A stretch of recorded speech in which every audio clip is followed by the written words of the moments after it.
So hello and good morning from Australia. And thrilled to see so many people have registered for this session from all around the world, which is really exciting for us. To start with, Edalex and University of Melbourne acknowledges and pays respects to the past, present and future traditional owners and custodians and elders of Australia, and the continuation of cultural, spiritual and educational practices of Aboriginal and Torres Strait Islander peoples. Our University of Melbourne colleagues are meeting from the Wurundjeri lands, and from Edalex, we are meeting from the Muwiniyar lands. So thank you very much for joining us. My name's Alistair Oliver. I'm a director with Edalex, and it's my pleasure to be facilitating this session. To start with, a couple of housekeeping items. You'll see on the screen a couple of different ways to contact us if you're having any issues during the webinar, or if you'd like to contact us after the webinar. During the session, we encourage you to engage where possible via the chat function, but ideally, if you have any questions, please use the Q&A tool so that we can answer and sort through those at the end of the session. So let's get things started. So we are absolutely thrilled to launch openRSD. It's been something that we've been working on throughout the course of this year, and it's really exciting for us as we further embrace the skills and employability space. We also believe it perfectly complements our existing offerings. openAquella, our open source digital repository in which openRSD is built upon, and also Credentialate, our credential evidence platform that discovers and shares evidence of workplace skills. Joining me today is Associate Professor Josephine Lang. Josephine is the Academic Program Director within the Melbourne School of Professional and Continuing Education, or MSPACE as it's known, within the University of Melbourne. I'm also joined by Melinda O'Halloran, who is a Product Manager and Business Analyst at Edalex. Both Josephine and Melinda have been instrumental in standing openRSD up. In terms of the agenda for today, Mel's going to talk us through what are RSDs, why they're important, the origins of the openRSD project, talk a little bit about the technology stack that underpins openRSD, and then provide us with a demonstration of the platform. Josephine will then provide us with context from the MSPACE perspective before we provide you with some exciting information about how to start accessing the environment. So without any further delay, Melinda, can I hand over to you? Thank you, Al. So I'll start by describing what RSDs are, just in case there's anyone in the audience who's not quite sure. RSDs are a standardized structure containing skills metadata. And I want to pause and give a huge shout out to Western Governors University here, who were instrumental in creating the RSD standard. We worked with Western Governors University, and without them, this wouldn't have been possible. Josephine will probably talk a little bit more about that later. So the metadata in RSDs contain things such as a skill statement, which is a brief description of the skill written in standard syntax, so common language. For example, to describe something like communication as a skill, you might write communicates effectively with a wide variety of individuals and groups. The metadata also contains keywords, which are related terms that help users search for and find RSDs. The keywords allow both a human readability of the RSD, so a human understanding, and also a machine readability for things like HR bots and things that scan resumes and whatnot. RSD data also contains occupation data, which indicates the skill alignment to relevant jobs and occupations. This is usually aligned to something like ANZ SCO for Australia and New Zealand, ESCO for Europe, or ONET for USA. Excuse me.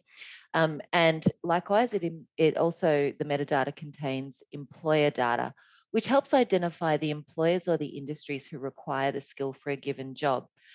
This can be used really broadly. So in your RSD, you could say clinics or hospitality or something, or you can be really specific. So if you were looking at a mining role, you might say, you might be building an RSD and have your employer data as BHP Billiton or something similar to that. RSDs also contain standards and certifications data, And this identifies professional standards and academic or professional certifications that define the skill mastery. They're usually sourced from frameworks, so industry recognized frameworks or education frameworks. For example, here in Australia, we've got the AQF as a standards framework, and University of Melbourne, for example, used the Australian Psychological Society framework as a certification reference. RSDs also have alignments. Now, alignments describe industry recognized skills or standards, usually from an external open skills library or framework to which the RSD aligns. That's pretty broad. So I'll give you an example. An example of an alignment could be aligning to the Australian skills classification if you were creating an Australian RSD. In our case, we also aligned RSDs to RSDs. So when we created RSDs, we aligned to Education Design Lab's 21st Century Skills, Western Governors University Skills Libraries. And what we found was that aligning RSDs to RSDs is actually very powerful. Crosswalking them to each other provides a really rich global context to an RSD. So RSDs, the purpose of them is to provide a common language for learners and employers to discuss skills. The metadata I've just described in the RSDs provides rich information to both the learner and the employer about the skill. The metadata gives the learner a solid contextual basis on which to discuss their skills and their skills relevance. So relevance to employment, relevance to occupation. The employer can also digest this information and assess it against the experience and capabilities their business requires. And HR systems that digitally search for best fit candidates have that wealth of information inside the RSD metadata to profile candidates with. So it's a really useful tool. Next slide, please. So why are RSDs important? Well, they're important because of that common skills language and the standard way to define a skill. In our work, we often get asked, what is a skill? How do you define a skill? And if you do a quick Google search, Google will tell you that a skill is the learned ability to perform an action with determined results, good execution, and often within a given amount of time, energy, or both. And that's nice. That's a good definition, but it doesn't help an employer understand if Amir comes to them and says, I have the collaboration skill. And then Sakura says, well, I also have the collaboration skill. How do you differentiate between Amir and Sakura's collaboration? What industries is that skill aimed in, etc.? So with RSDs, if they both have an RSD backing up there, I have the collaboration skill statement. An employer can see the statements and alignments contained within the metadata of that RSD and really understand the context of that skill. The metadata in RSD sort of flips the what is a skill question on its head and turns it into what is the definition of this skill. So the skill name and the statement is backed up basically by alignments to occupation, employer, standards, certifications, and all the things we've just discussed.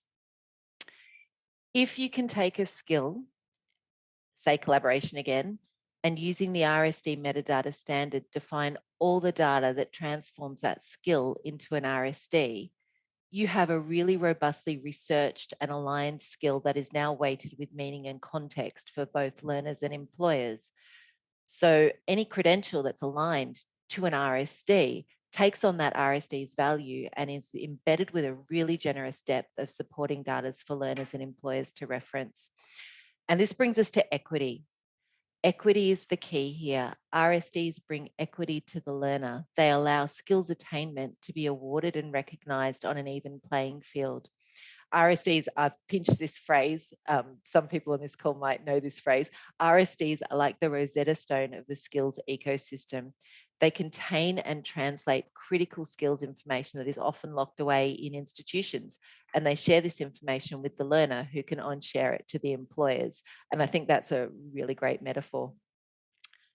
Next slide, please. So the origin of openRSD. Edalex was a participant in the Open Skills Network's 2022 Skills Collaborative, and we worked again with WGU as one of our partners. Our project was titled Spanning the Boundaries, Leveraging Existing 21st Century RSD Libraries to Explore the Implementation of RSDs for Australian Education and Employment. And that's a bit of a mouthful, but what we were trying to do was create a skills library of RSDs and potentially a platform to host them in for Australia and for our local environment, also something that could be shared with the world. Edalex, as Al has said, is the developer of openRSD and Credentialate.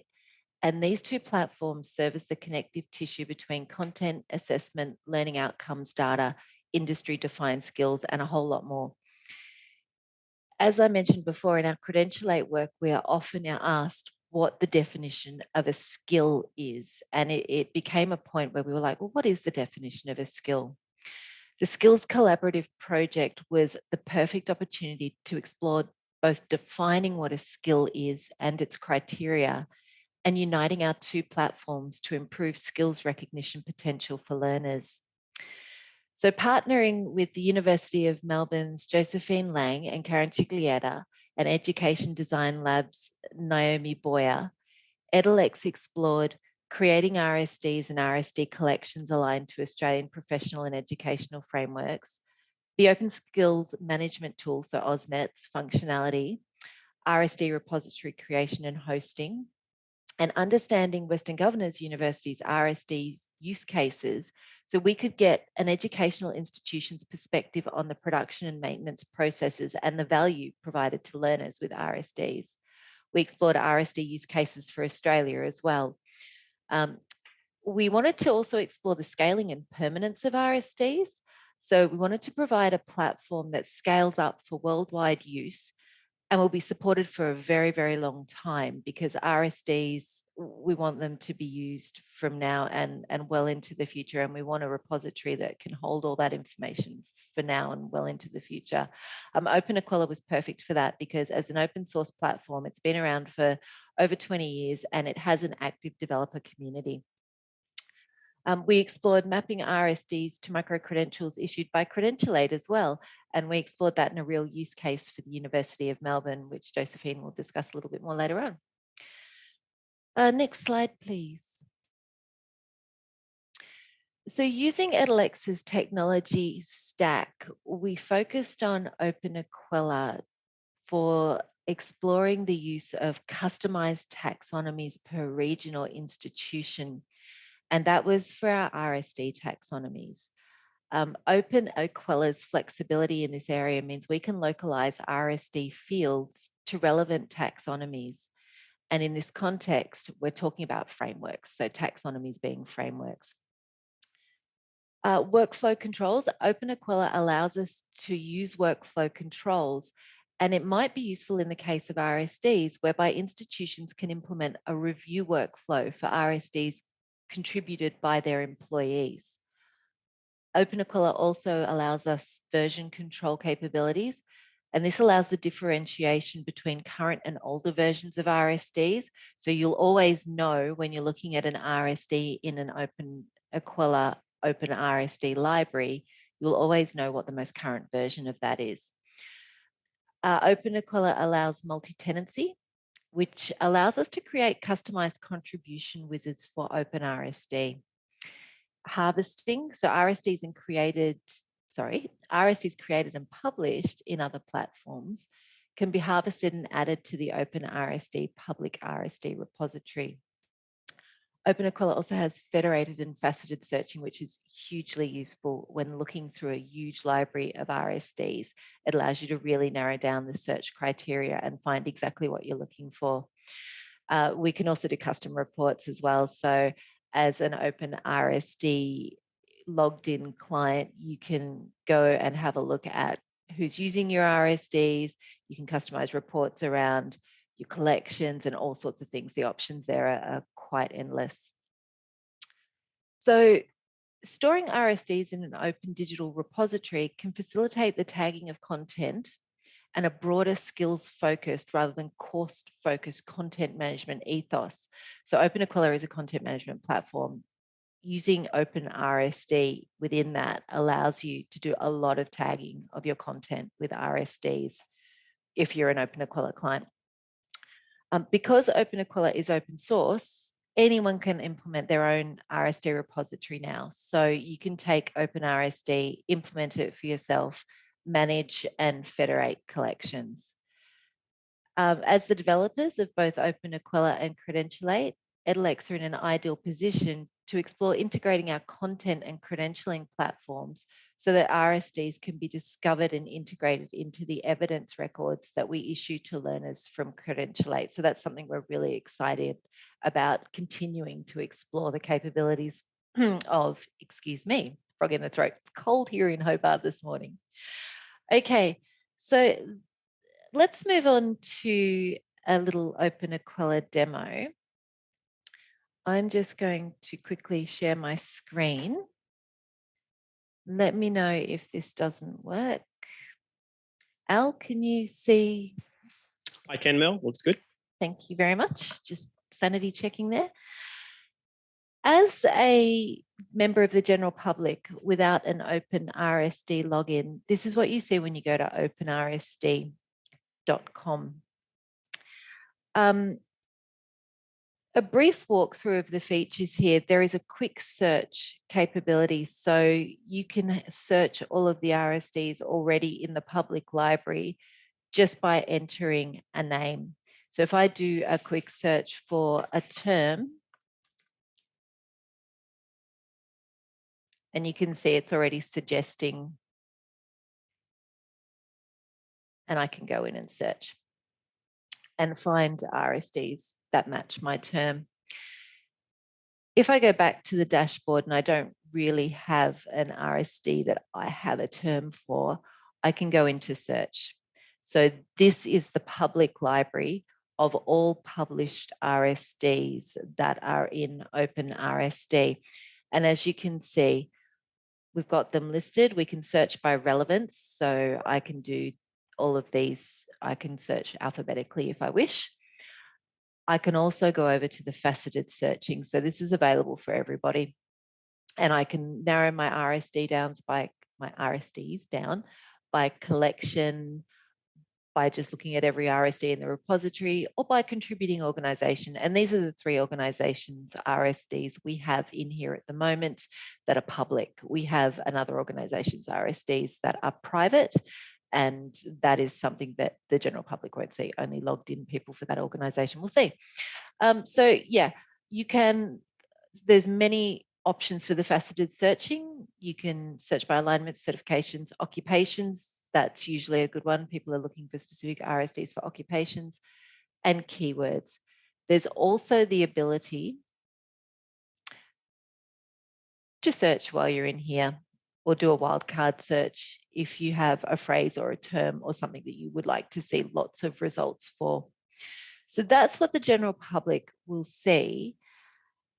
If you have a free login, so we offer the ability for you to apply for an openRSD login so you can start creating and contributing RSDs. What you will see is an additional option. So this is one I've logged into earlier. And your additional option, apart from the searching and apart from the library, is contribute. And when you click contribute, you have two options. You can contribute an open-rich skill descriptor, or you can create a collection of your own. And this might be useful if you've been browsing the openRSD library and you've seen a bunch of RSDs from different contributors that you'd like to put together into a collection of your own so that you can have that collection for reference. You can use open-rich skill descriptors collections to create yourself a collection. Let's have a look at the contribution form first for a single RSD. In here, those who are familiar with RSDs will see all of the fields from the RSD standard. The RSD standard does have a lot of fields, so we've done some practical UX with that so that they're not all just on the screen at one point, and I'll show you that. So if we create an RSD, let's create a skill called leadership, for example. Please excuse my typing. And perhaps author, By the way, the fields with the stars on them are compulsory. There's only 3 fields in the standard that are compulsory. It's skill name, author, and skill statement. I'm going to be very, very brief here.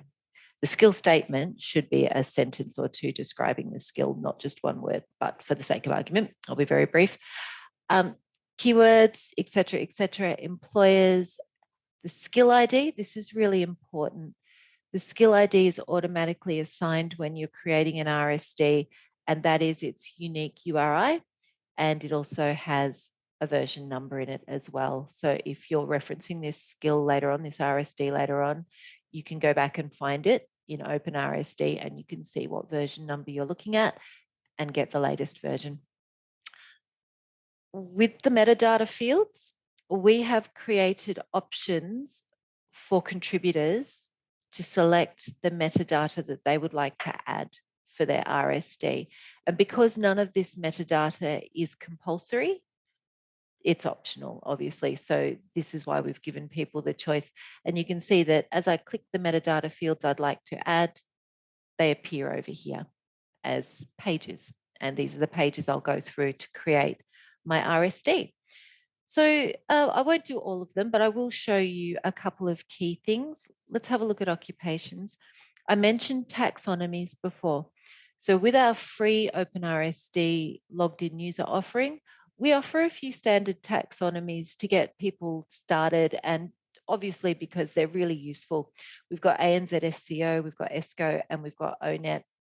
We also have the ability for people to have a manual entry, of course. So if the taxonomies that are on offer aren't the taxonomies that people would like to use in creating their RSDs, they've got the manual option, and you can keep adding more and more and more. So you can have quite a few selections if you'd like of occupations, for example.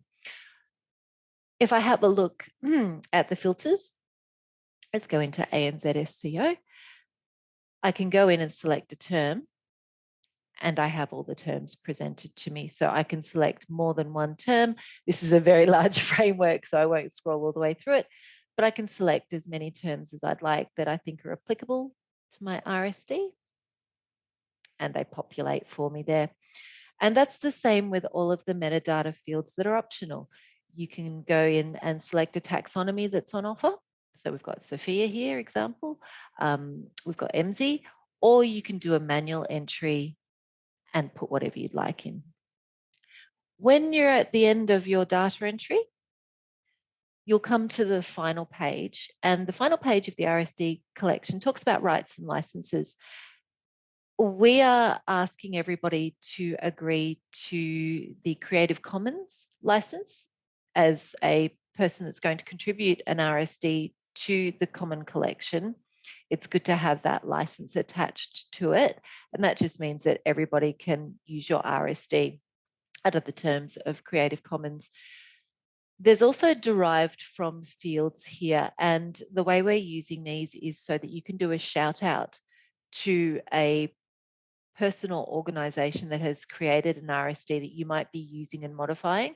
So it's always possible for you to download a JSON file of an RSD, and we allow you to do that in openRSD as well, and take the information, modify it to make it relevant to your institution or to your country or organization, but want to do a shout out to the originator, and you can do that here. So in the derived from fields.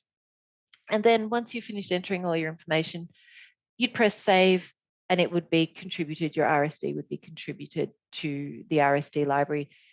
You can keep it in draft form as well. So you can play with it a little bit until you're ready to publish it. We'll go back to contribute just so I can show you briefly the collection creator. So to create a collection, for example, we'll go with leadership again. If I have a bunch of RSDs that I've been looking at that relate to leadership that I'd like to put in a collection, I can do that. So RSDs.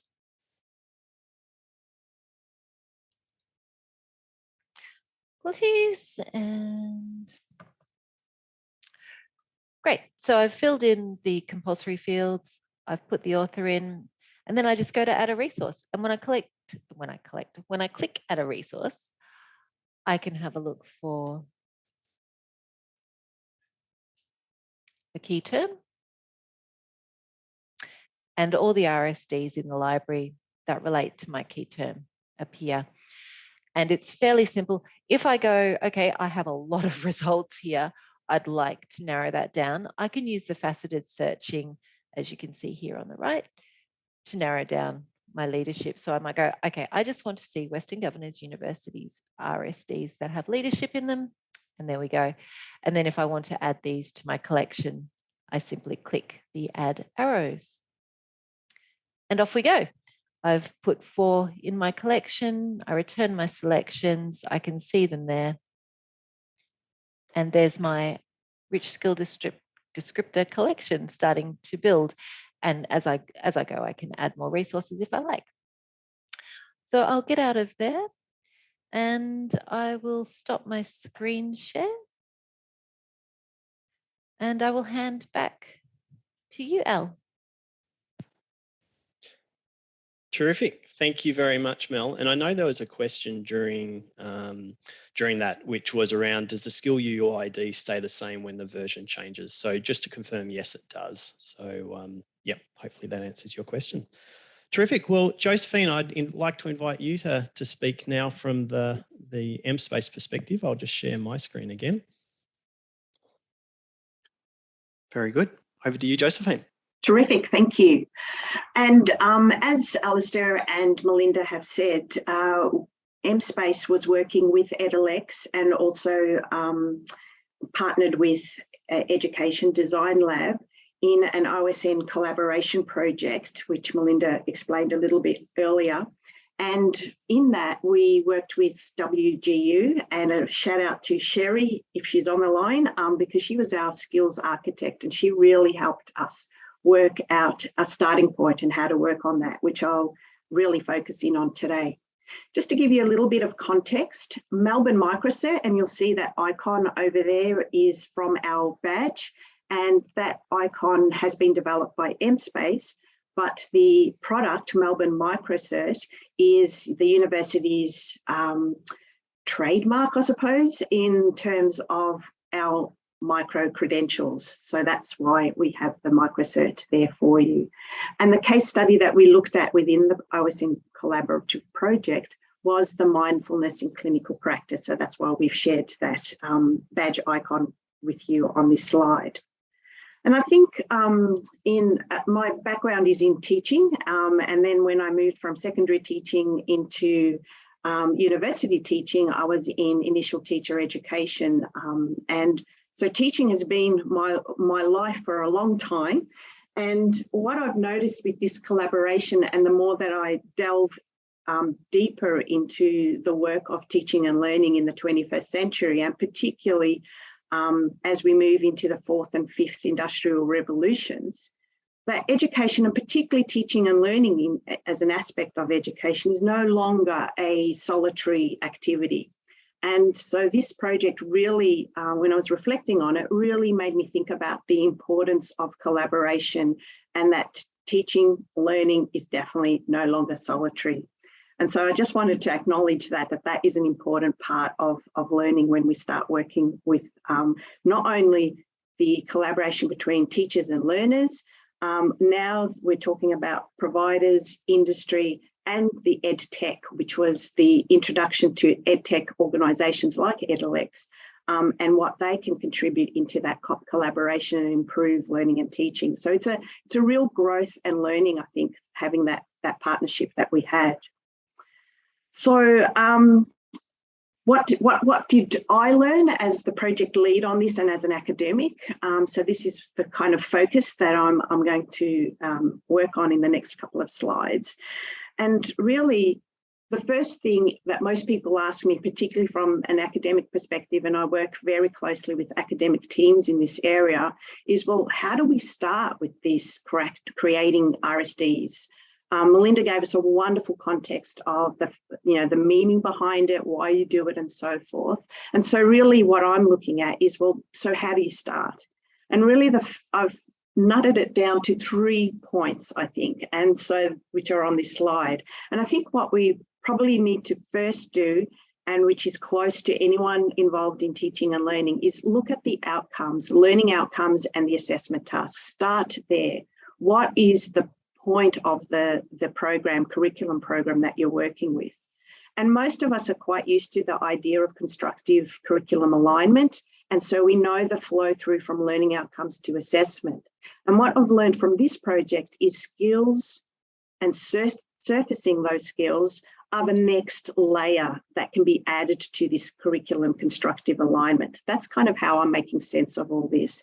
So once you've worked out your learning outcomes and assessment tasks, we then can try and think about, well, what skills are being developed, what skills are being enhanced because of the program.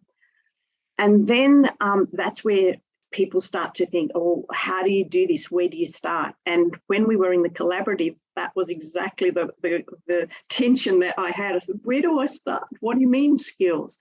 And that's where Sherry's work as a skills architect assigned to us from WGU was great, because she shared her libraries, her RSD skill libraries, which Melinda was showing you a little bit earlier on how that works and what that looks like. So she actually helped us by looking at our learning outcomes and looking at assessment tasks. And then she connected us to her skills library and the skills frameworks that they've set up. And that helped us to get started. And we started to do some matching. And that's why it's so important to think about identifying and connecting with existing skills framework, because it helps you to prioritize how many of those skills might actually be applicable to your program. Because at first, like when you start writing learning outcomes, you want to write 20 of them for a unit, for example, a subject or a micro-credential. But of course, that's too many. And so you really have to start narrowing down to, well, it's not only what the learning outcomes you want to represent, but also how does that get verified as evidence of learning. So you really have to go to the assessment tasks to start thinking about that. And so connecting with the skills frameworks really start to filter out the ones that are on the edges or the fringe, and really try and prioritize what is important. Once you've done that, you really are having to make a judgment. And the professional judgment that comes into this conversation is having had a look at skills frameworks, and if you're lucky enough to tap into RSDs and their libraries of different organisations, what you have to work out is how you will align to those. Is it an exact correlation, and therefore you would just align to existing frameworks and infrastructure, or do you need to contextualize it a little bit further for the learning outcomes and the assessment and the curriculum program that you've created? If that is the case, then more than likely you start to need to generate your own RSD to provide that contextualization. And you can still align to existing ones, but what you do in creating an RSD is actually starting to put the metadata around to really contextualize deeply with what your program is trying to achieve. And so that's really important. And as Melinda mentioned, linking it and creating an RSD in an open standard is really important for that idea of interoperability between the ecosystems. And I think one of the things that was really interesting about the collaborative is that as MSPACE, we were playing around with micro-credentials. So we were looking at the intersection, I suppose, between the micro-credentials and what we're trying to achieve there with the intersection with the skills ecosystem. And so that was an interesting thing that I probably didn't fully appreciate until we started playing into the project and understanding that there were actually two ecosystems that we were playing with in this project, and learning from that and trying to work out what our next steps are.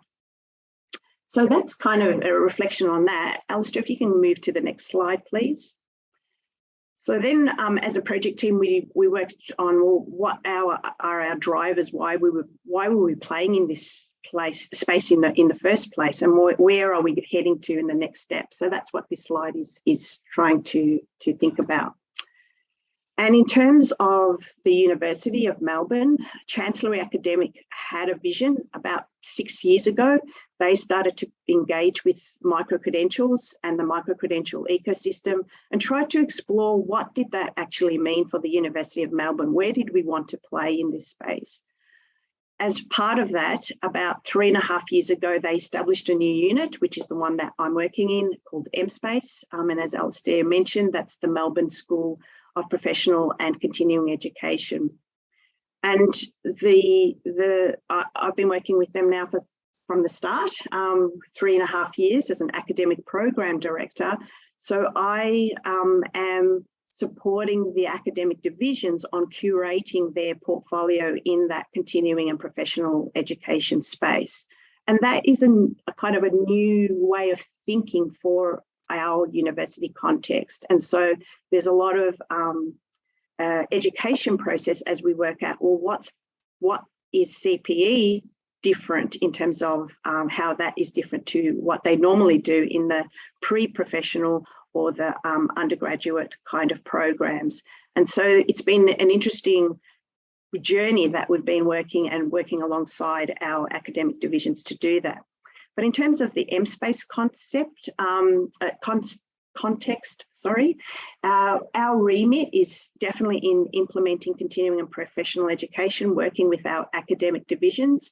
For example, there are 5 of me in terms of the MSPACE context, and each of us cover the whole 10 academic divisions. So that's quite important to do that, and acknowledge that we are building a new way of thinking about the remit of the university and what our role is in that. As a consequence of that remit, we are definitely engaging, as I said in the slide before, and there's a typo, so that's not good. We're playing in the ecosystems of micro-credentials and skills and really trying to understand what the implications are, particularly for the CPE context.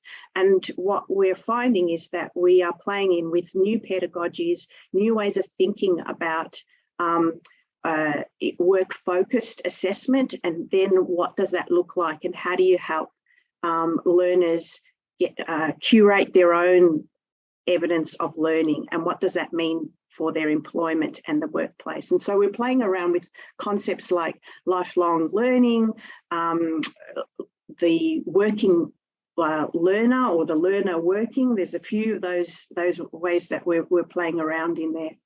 And then MSPACE, because we're really concentrating on the CPE space, we are playing with leading and supporting the academic work, also the commercial side of things and the operational. So we are actually creating an ecosystem within the university on how to deliver this and what are the principles and processes. So we're making a lot of things on the go and creating those sort of support places, and working with Edalex on these couple of projects over the last 12 months or so have really helped push the boundaries and challenge us on what is and is not possible. And more often than not, it's more about what is possible if we push those boundaries a little bit further.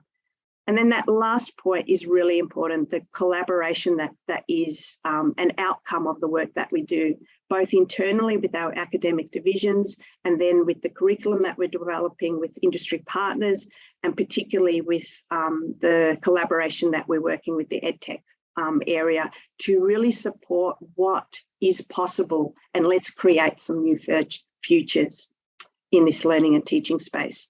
So what are the next steps? We've been in creation MSPACE for about 3 years, so we're starting to plan for what the next 3 years are.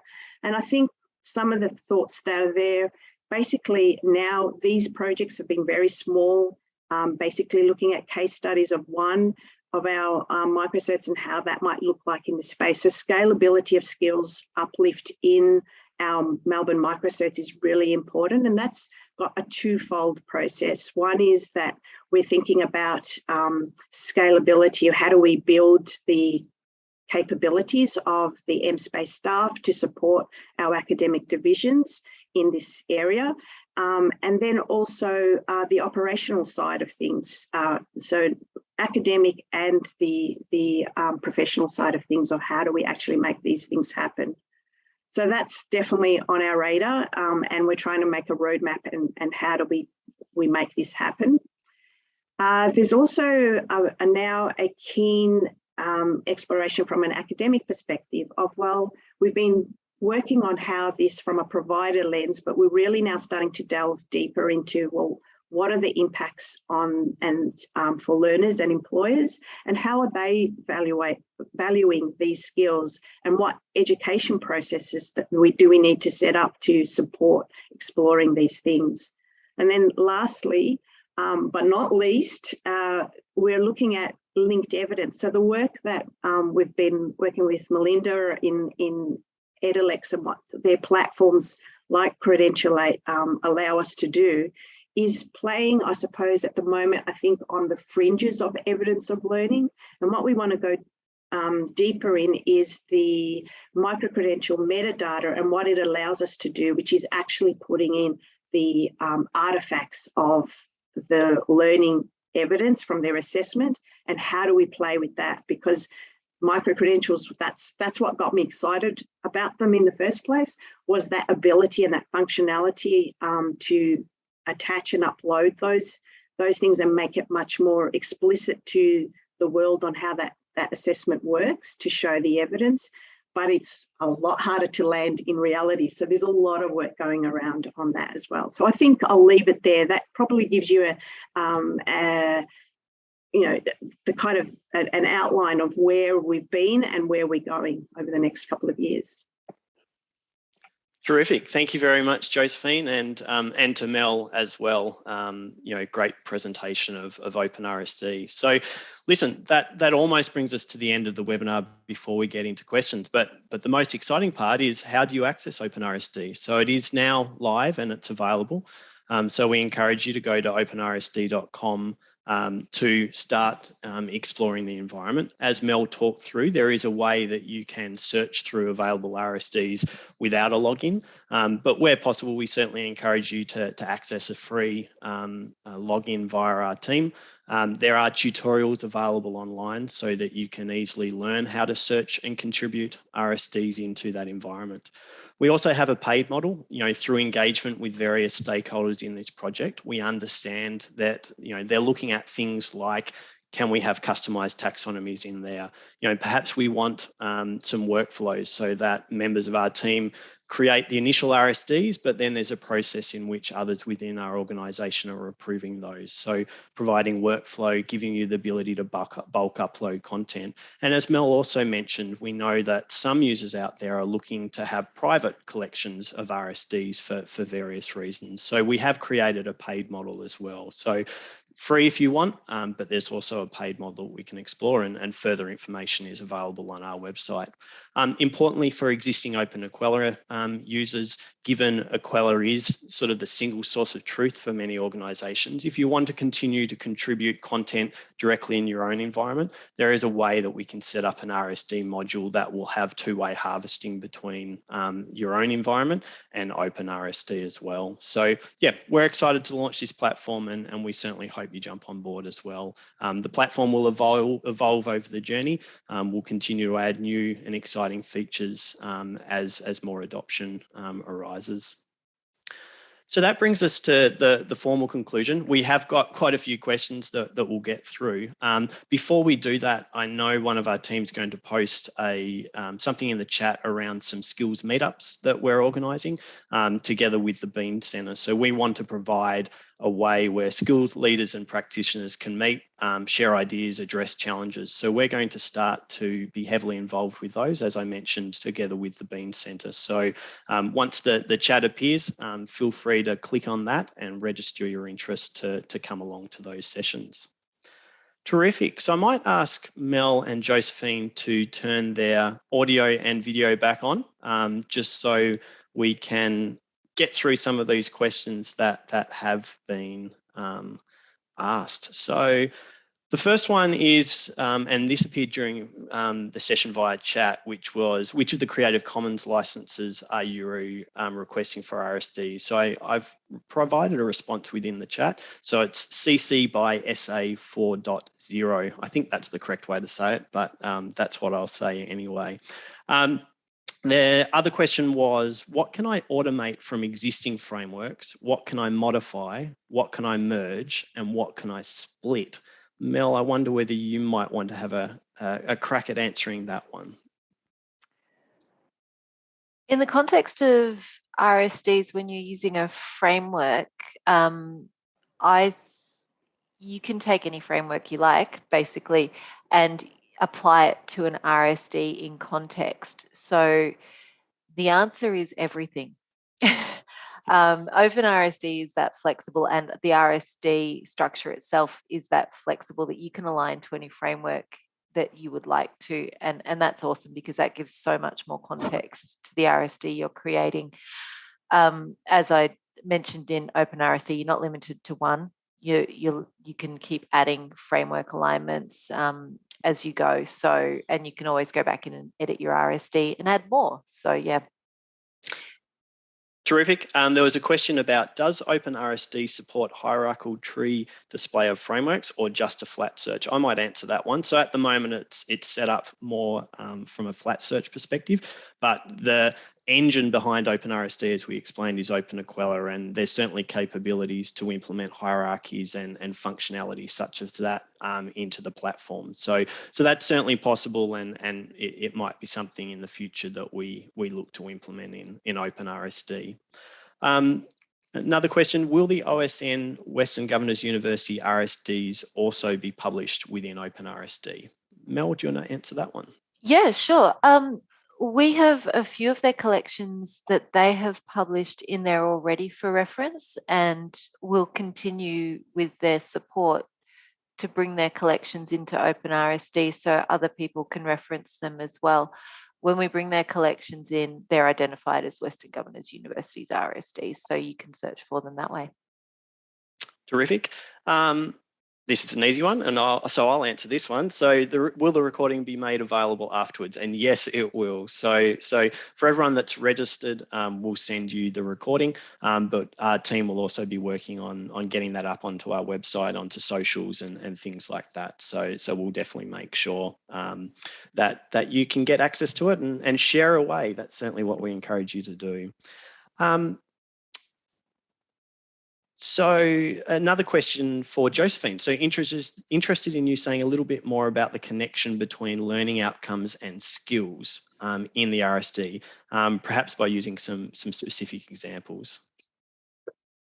This could be another hour, so we might have to go off the line. So we might be able to trace the person that was interested in that to follow that up.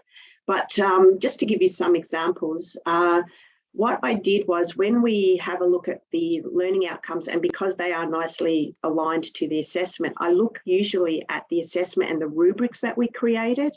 And in the rubrics, we use the criteria to identify the skill that will come out and surface. So for example, if I had a rubric criteria which was about problem definition in an assessment task, then I will have a standard in the rubric statement of what will be achieved, because our Melbourne microcerts are achieved or not achieved. If you earn a micro-credential if you have received a minimum of 70% or above. So in the standard, we might have had something like the problem definition has been clearly articulated and thoughtfully considered given the context. Then I go out and search for the libraries. For example, in the 21st century skills EDL alignment, I found out that there's a RSD called Manage Ambiguity. And when we looked at the skill statement of that, it was gather information before prematurely settling on solutions. And that really talked to what was being done in the assessment task. So we linked the EDL URL from the library into that. So that's just to hopefully give you an example of how you flow through the learning outcome, through the assessments, and then start to surface the skills. And often you will have 2 or 3 different skills contextualizing or narrowing what has been surfaced from a complex assessment task. So you just kind of keep using the ones that are really linked closely to your criteria that you've assessed. I hope that makes sense. Terrific. Thanks, Josephine. A question about, can you describe how other platforms can access openRSD, for example, via API? So as we talked around about during the session, and I've mentioned already, given it uses the openAquila engine behind the scenes, openAquila has a rich set of APIs that will enable other platforms to connect in with openRSD. So our team can certainly work with anyone that's looking to do that. A separate question, kind of related, but a little bit different. For Mel, I'll get you to answer this one. Is it possible to share RSDs to other repositories? Yes, absolutely. You can download the JSON files for the RSDs and you can bring them into your own repository, or as Al was saying, there are APIs for federation. Terrific. And perhaps our last question, what if the RSD data standard changes, Mel? How do we approach that? How do we approach that? Good question. We have a look at the changes, obviously, and we incorporate them into openRSD as a new field or whatever it might be for the contribution form. And we populate that across all of the instances. So it's fairly easy for us. We've built the system in a way, we've built openRSD in a way that we can accommodate changes in the standard because we know that will happen. And we are ready to respond to that and apply that so it will magically appear for everybody who needs to create RSDs.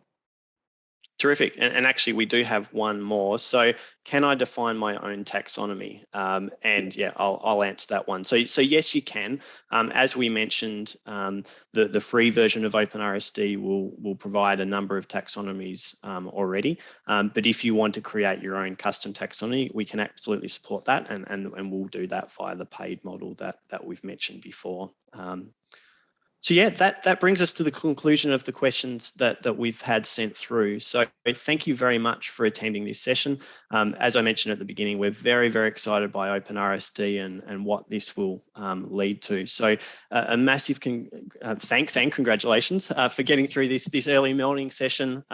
Mel and Josephine, really appreciate you joining me this morning. And as I mentioned, the session has been recorded and we'll make that available. So yeah, thank you for joining us. Enjoy the rest of your day or night, wherever you're joining from around the world.